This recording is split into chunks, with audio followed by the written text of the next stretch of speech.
Estamos começando o nosso programa Encontro Fraterno, hoje trazendo uma entrevista gravada durante o nosso 32º Congresso Espírita de Goiás. Você acompanha ainda o quadro Tira Dúvidas com Euzi e Euzita, a dica de leitura da semana, o momento cultural e muito mais. Estamos começando o nosso programa Encontro Fraterno, que é o Espiritismo na sua TV. Fique conosco.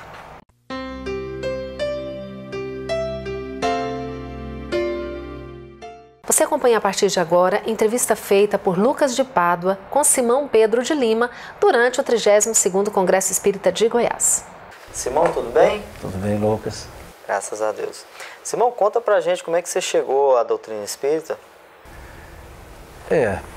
Eu sou de berço, né, ou seja, pais católicos, mas os meus avós, tanto o pai do meu pai como a mãe da minha mãe, porque eles eram irmãos, então meus pais eram primos, o que me faz primo do meu pai, veja que complicação, eles eram espíritas.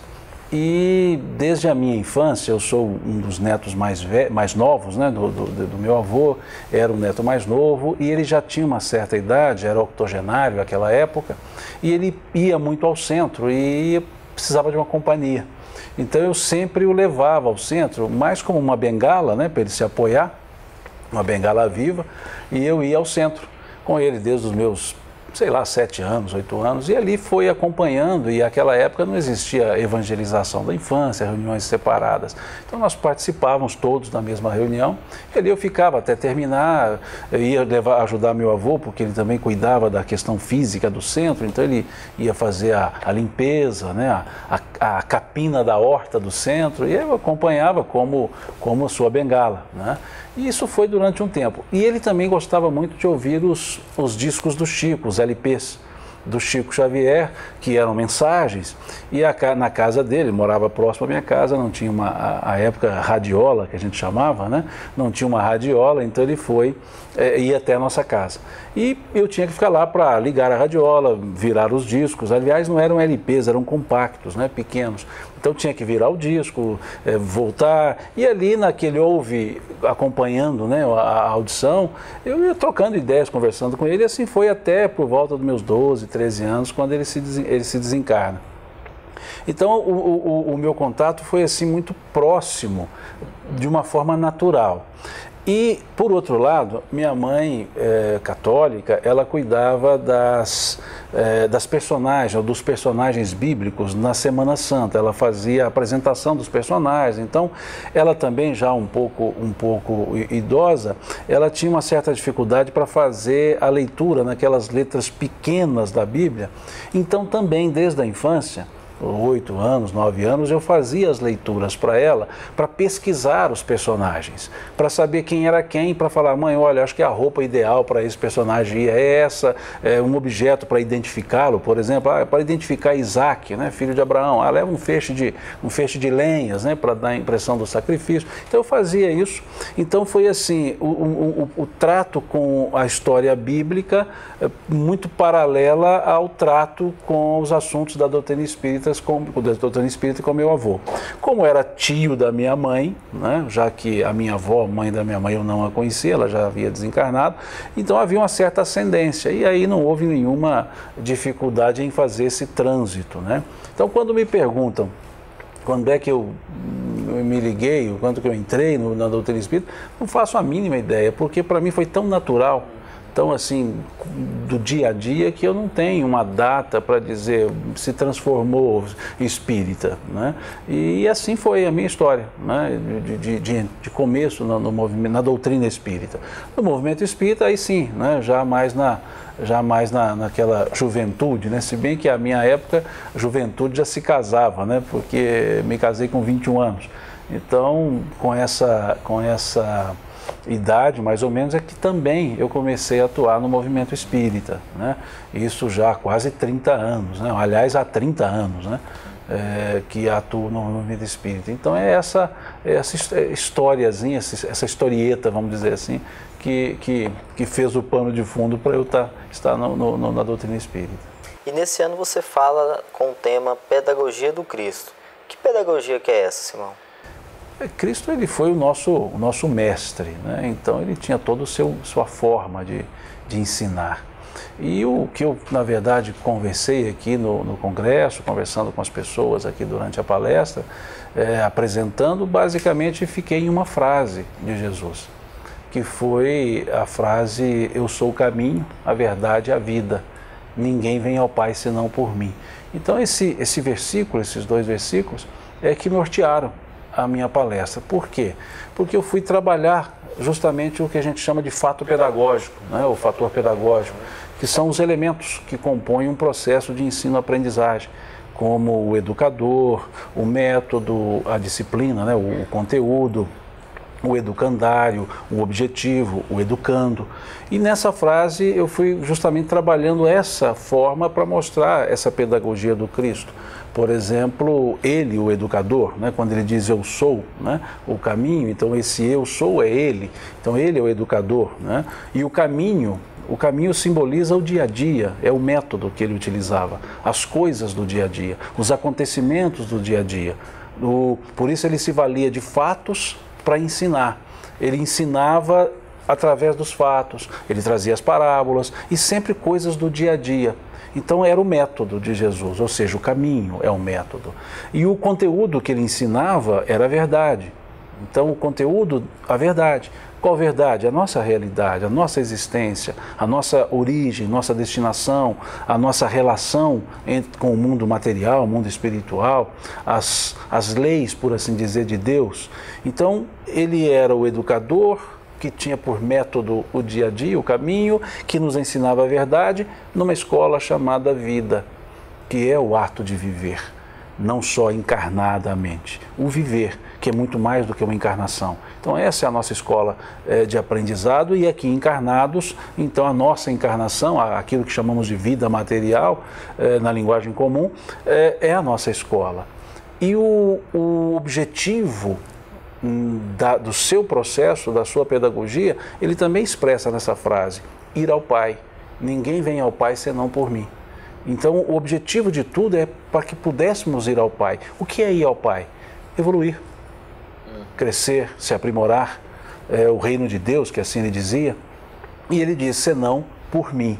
E aí esse por mim é o mesmo eu sou, ou seja, é Jesus, óbvio, mas eu por mim, ele simboliza mais do que a existência de uma pessoa, ou seja, mais do que a história de Jesus. Esse por mim é a mensagem, é o que ele nos orientou, é a sua orientação. Essa é atemporal, essa não tem começo, não tem meio, não tem fim, ela é sempre. Jesus, ele foi um ser que nasceu numa data, ele viveu materialmente em um período e desencarnou em uma data. Mas a sua mensagem não, essa não desencarna. Essa é a feição do título que ele recebeu, Cristo. Então esse por mim, no final da frase, é o Cristo. Embora Jesus e Cristo sejam a mesma pessoa, óbvio. Mas o Cristo não era o nome de Jesus, Cristo era o título que as pessoas lhe conferiram. Aliás, as pessoas, não, Pedro lhe conferiu esse título. Quando na revelação que ele faz, grafado pelo evangelista Mateus, lá no capítulo 16 do seu evangelho, Pedro diz, respondendo uma pergunta de Jesus, quando Jesus pergunta: e vós quem dizeis que eu sou? Ele diz: tu és o Cristo, o Filho de Deus vivo. E essa é a feição que nunca desaparece. Essa é a mensagem.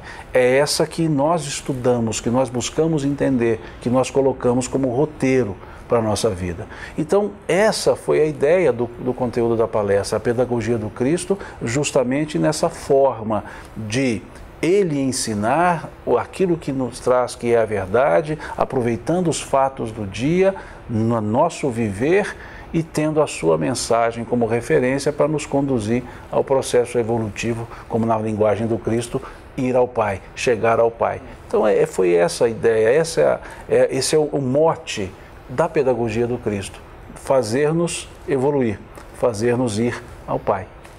Nós vamos para um breve intervalo. Antes, você confere a dica de leitura da semana. E voltamos daqui a pouquinho com mais Simão Pedro para vocês.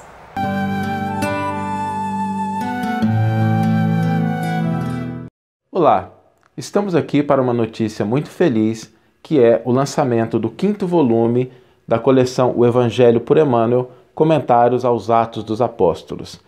Esse volume e todos os outros volumes já lançados você encontra na livraria da FEEGO. Vá conhecer e temos certeza que você gostará bastante da obra.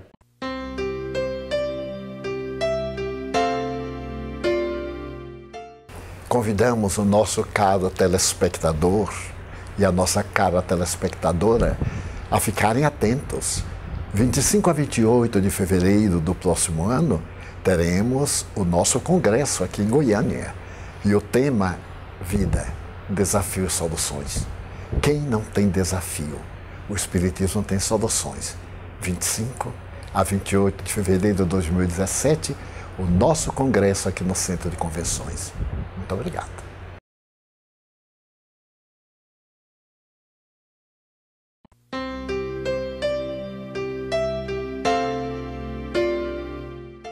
Estamos de volta com entrevista feita por Lucas de Pádua com Simão Pedro de Lima durante o 32º Congresso Espírita de Goiás. Acompanhe. E uma das estratégias que Jesus usava era justamente as parábolas. E recentemente foi feito um estudo que apontou que as parábolas é um dos meios, uma das técnicas que mais se assimila ao conhecimento. Sim. Certamente Jesus sabia disso e aproveitou muito bem dessa técnica. Sim. Veja, um dos aspectos da didática de Jesus é falar a linguagem, aliás, o principal aspecto, falar a linguagem que aquele que ouve possa entender. E qual a melhor maneira de você entender, se não utilizando elementos do seu dia a dia?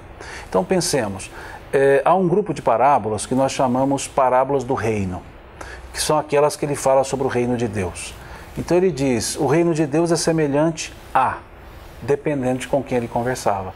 É semelhante a, conversando com pescadores, a um homem que foi ao mar e jogou as redes e pescou peixes grandes e pequenos. Chegando à praia, separou os grandes dos pequenos, levando os grandes ao mercado e jogando os pequenos fora. Qualquer pescador entende sobre o processo de seleção de peixes. Qualquer pescador sabe o que é bom e o que é ruim naquele resultado da pescaria. E ele quis dizer que o reino de Deus é seletivo. É para todos, mas desde que se preparem para tanto. Que reúnam as condições para entender o reino de Deus. Então ele fala de uma escatologia na linguagem de um pescador. Quando ele conversava com agricultores, ele conta, por exemplo, a parábola do joio. O reino de Deus é semelhante a um homem que semeou o trigo. E à noite, vindo o inimigo, semeou o joio. E ambos cresceram. E os servos procuraram o Senhor, dizendo, Senhor, eis que semearam o joio no meio do trigo, vamos arrancá-lo. E o Senhor diz, não, deixai-os crescer juntos. Quando da colheita, colheremos os dois. E aí sim, separaremos o joio do trigo, levando o trigo ao celeiro e queimando o joio na fornalha. A mesma coisa que ele falou para os pescadores. O processo de seleção, de momento, de estar apto, de estar preparado. Quando ele conversa com um comerciante, ele diz, o reino de Deus é semelhante a um homem que encontrou uma pérola. E sabendo o valor daquela pérola, vendeu tudo que tinha e comprou aquela pérola. Ele quis mostrar o lado de valor, o quanto que nós nos sacrificamos quando entendemos o valor daquilo que buscamos. E um comerciante, ele sacrifica muitas coisas para poder ter o seu lucro, o seu ganho. E o reino de Deus seria um ganho. Então ele mostra na linguagem de um financista, na linguagem de um comerciante, na linguagem das pessoas que lidavam com aspectos monetários, o que seria o reino de Deus, comparando a algo de valor, uma pérola. E aí valeria a pena abrir mão de muitas coisas para ter aquela pérola. Ou seja, vale a pena abrir mão de muitas coisas para se sentir no reino de Deus. Quando ele conversava com donas de casa, o reino de Deus é semelhante a uma mulher que juntou 3 medidas de farinha em 2 medidas de água e pôs o fermento e a massa cresceu. Veja, ele foi mostrar que o reino de Deus ele tem uma receita. Ele quer dizer que nós temos algo a fazer e que se fizermos tudo certo, cresce, avoluma, na linguagem da dona de casa. Mas nessas 4 parábolas, e há outras do parábolas do reino, nessas 4 parábolas nós temos um elemento comum, em todas elas, que é a interioridade. Pensemos, onde se pesca um peixe? Dentro da água. Onde se planta uma semente? Dentro do sulco, da terra. Onde se acha uma pérola? Dentro de uma ostra. O fermento, ele age na massa de dentro para fora ou de fora para dentro? De dentro para fora. Então ele fala da interioridade. E depois, sem parábola, ele vai dizer: o reino de Deus não vem com aparências exteriores, pois o reino de Deus está dentro de vós. Então veja que sabedoria, trabalhando as parábolas.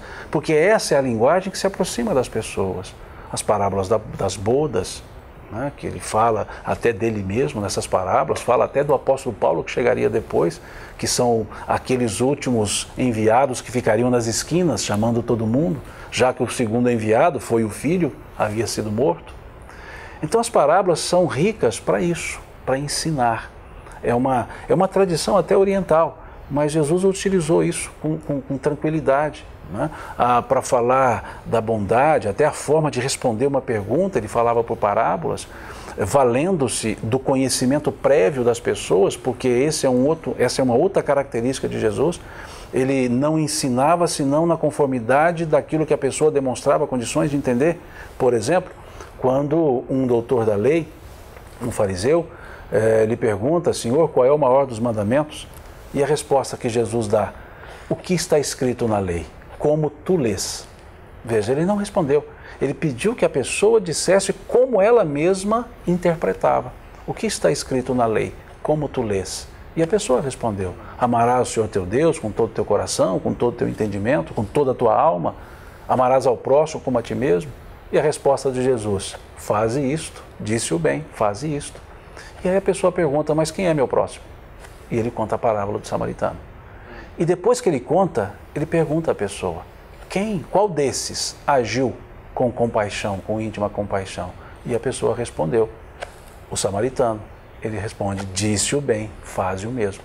Então veja, ele usava um processo maiêutico até, né? Ou seja, tirando aquilo que a pessoa tem para ele acrescentar a partir do seu conhecimento. E ele explicou por que falava em parábolas. Ele dizia, quando perguntaram: mestre, por que tu falas em parábolas?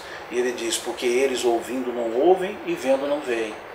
Mas depois ele disse aos discípulos: mas a vós é dado conhecer os mistérios do reino de Deus. Por isso, para vós não falo em parábolas. Quando ele conversa, quando ele vai atender, veja, a mulher cananeia, gravada pelo evangelista Mateus, lá no capítulo 15. Essa mulher começa a gritar: Senhor, filho de Davi, tenha compaixão de nós, tenha compaixão de mim, que minha filha jaz em casa. E ela gritava tão alto que incomodou os discípulos. E os discípulos disseram: Senhor, vamos despedi-la. Ele disse: não, deixai que eu mesmo a despeço. E diz a ela: mulher, eu não vim senão para as ovelhas desgarradas da casa de Israel. Não convém dar aos cães a comida dos seus senhores. Em outras palavras, eu não vim senão para aqueles que podem valorizar o ensino. Você ainda é faz parte de um grupo de pessoas que não tem a lei, essa lei de Deus que os judeus tinham. Então você não tem que se preocupar com isso ainda. Então você não vai entender o que eu vou ensinar. E ela respondeu para ele: Senhor, mas até mesmo os cães comem as migalhas que caem das mesas dos seus senhores. Em outras palavras, eu não estou querendo o que o Senhor está dando para eles, eu quero o que eles não estão aproveitando. Aquilo que eles não entendem porque não querem, para mim é suficiente. E ele diz: mulher, grande é a tua fé, vai que tua filha está curada. Veja, então ele ensinava como era possível para quaisquer pessoas. Se precisasse ser enérgico, era. Como ele dizia: ai de ti, a gente diz sermão dos 7 ais, né? Ai de ti, Cafarnaum, né? Ai de ti, Betsaida, pois se as coisas que aqui fiz fossem feitas em Tiro e Sidom, eles teriam crido. Que é Tiro e Sidom? Cidades da Fenícia, chamados na época povos menores, gentílicos. Ele quis dizer o seguinte: vocês sabem muito e eu faço coisas aqui, vocês não acreditam. Se eu fizesse isso no meio deles que não sabem nada, eles acreditariam. E vocês, orgulhosos, não querem acreditar. Ele primava pelo exemplo no seu processo de ensino. Como ele disse: ouvi a respeito dos doutores da lei, ouvi e praticai tudo o que eles vos dizem, mas não façais em conformidade com o que eles fazem, pois vos dizem uma coisa e fazem outra. Então veja que ele era rico em ensinamentos. E com relação à própria parábola, se observarmos o capítulo 16 do Evangelho de João, Jesus vai mostrar que chegará um tempo em que nós entenderemos mais as coisas. Como ele diz, chegará o dia em que não mais falarei por parábolas, falarei abertamente das coisas do Pai. E nesse dia rogareis ao meu Pai em meu nome, mas eu vos digo que não mais rogarei por vós, pois o Pai é o mesmo. Ou seja, o entendimento se aclara, a pessoa, o ser evolui e ele passa a entender a realidade de Deus. Então ele quis mostrar isso, mas até então essa era a lógica. Um outro momento interessantíssimo, ele diz assim: a que devo comparar essa geração que me ouve, senão a crianças a brincarem nas praças? Ou seja, a ingenuidade muitas vezes nossa, e ele tinha que lidar com isso. E depois ele diz ainda: muitas coisas eu ainda vos tenho que dizer, mas vós não podeis suportar agora. Você não vai entender agora. Então essa é a pedagogia de Jesus, essa é a forma. Por isso as suas palavras foram chamadas por Pedro de palavras de vida eterna. Quando Pedro diz a ele: Senhor, se tu fores, com quem ficaremos? Pois só tu tens as palavras de vida, só tu tens as palavras de vida eterna. Então esse é o ser, esse é Jesus, esse é o Cristo, essa é a sua mensagem, que é remota no tempo, palavras remotas, mas não nos cansam de repeti-las, porque são a expressão da verdade. Então esse é o Jesus. Que bom. Nós vamos novamente para um breve intervalo. Antes você confere a dúvida da semana com Eusi e Eusita. E voltamos daqui a pouquinho com mais Simão Pedro de Lima para vocês.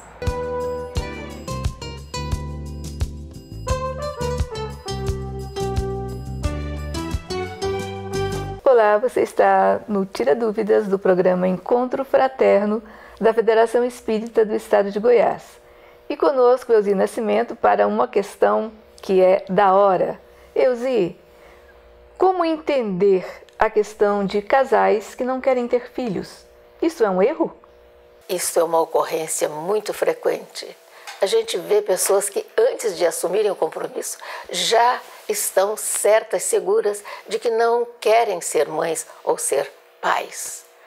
Então, a oportunidade é dada. É permitido ao casal que dê continuidade aos seus genes, a oportunidade de abrigar alguém que está na fila para nascer. Mas as questões são inúmeras. As pessoas vão questionar: vai atrapalhar demais a minha vida, vai modificar minha logística, eu não tenho recurso, hoje é muito caro. E a gente já combinou antes, desde o conhecimento do casal, foi combinado que não teriam filhos. Até dizem assim: vamos criar algum animalzinho de estimação, o que quisermos, mas cada um vai continuar no seu programa, na sua profissão, mas descompromissados da geração de filhos. Então, o ouvinte amigo que está nos assistindo, eu quero que você reflita. A oportunidade é ímpar. É uma questão consciencial. E se a pessoa diz assim: mas eu tenho meu cachorrinho a quem eu amo tanto. Realmente nós não temos nada contra o amor aos animais. É uma espécie de laboratório de treinamento para que a pessoa aprenda a amar, aprenda a pôr em prática a doação. Há pessoas que se dedicam às suas criações artísticas, às suas plantas, com muito carinho, às suas pesquisas científicas. Tudo isto é treinamento para doação, mas a maior de todas, a mais nobre, é oferecer oportunidade para criaturas que estão na fila, aguardando para renascerem aqui entre nós. Pense nisto. Você está com aquele dom maravilhoso de colaborar na criação, na possibilidade, na condução de uma vida, de um espírito imortal que está sob sua responsabilidade. E não será a hora de começar a enfrentar esta tarefa? Ela é sublime. Eusi, agradecemos a sua colaboração, mas não resista a colocar um pitaco na questão. Veja bem, somos mais de 25 bilhões de espíritos vinculados à evolução do planeta Terra. Se você acredita em reencarnação, todos nós vamos e voltamos. Então vai chegar um momento em que quem estará na fila será você. E aí, como fica? Realmente, é uma grande lembrança, oportuna demais, e vai dizer também quanto à sua própria evolução, se você é capaz de doar-se, de entregar-se e de dar a oportunidade para criaturas que, como nós, estão nesta jornada de crescimento pessoal. Acho muito importante sua colocação. Obrigada. Muito obrigada a todos que estão conosco. Continuem ligados. O programa Encontro Fraterno continua e mande as suas questões para o nosso Tira Dúvidas. Veja o e-mail tiraduvidas@feego.org.br.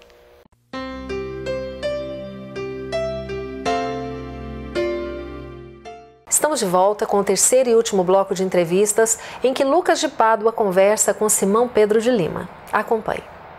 A gente espera que nós possamos ser bons alunos de Jesus, né? E você está lançando, em conjunto com a FEEGO, esse livro Viver Melhor, uma abordagem espírita para a vida em sociedade.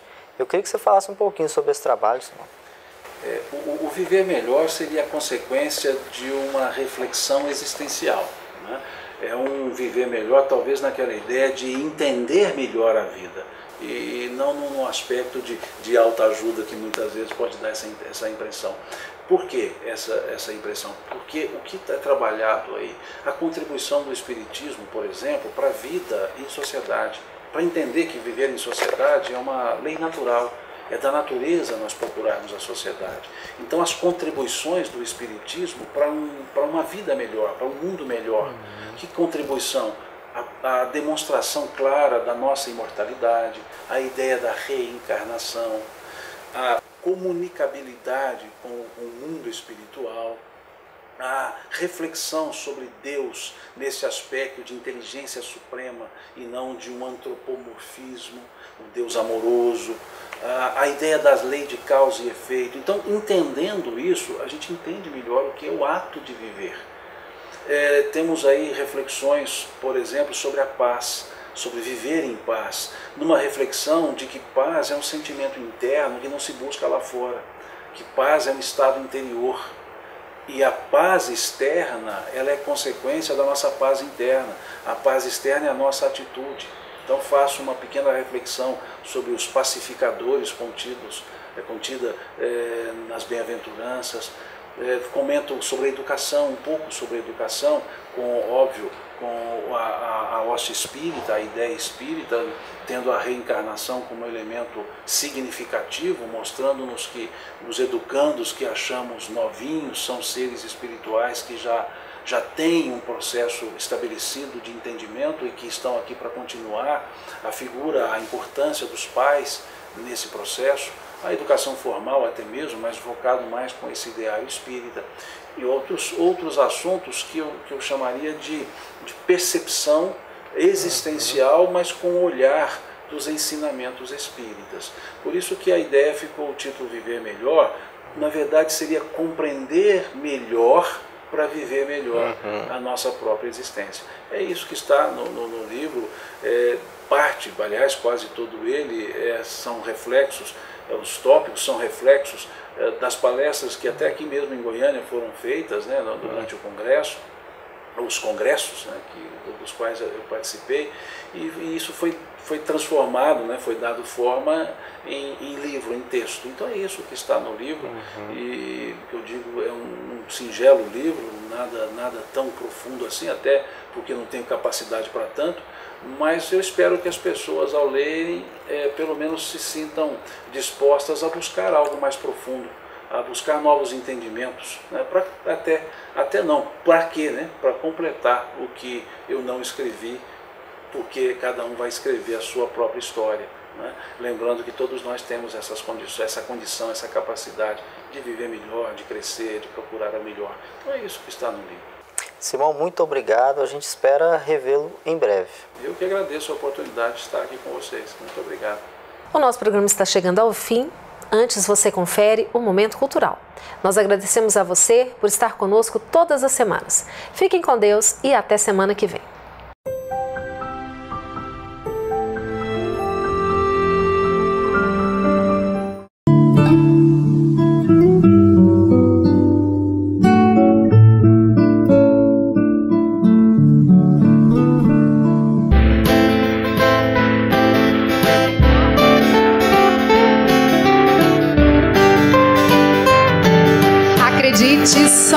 assim, sementinha de amor. Só precisa me regar, só precisa me olhar. Se você cuidar de mim, te prometo germinar, alegria de viver e o amor agradecer. Sou sementinha, posso virar flor, virar muito mais, semear a paz. Sou sementinha, posso virar flor, virar muito mais, semear a paz. La la la la la la, la la la la la la la, la la la la la la, la la la la la la. Acredite, sou assim, sementinha de amor. Só precisa me regar, só precisa me olhar. Se você cuidar de mim, te prometo germinar, alegria de viver e o amor agradecer. Sou o quê? Sou sementinha, posso vir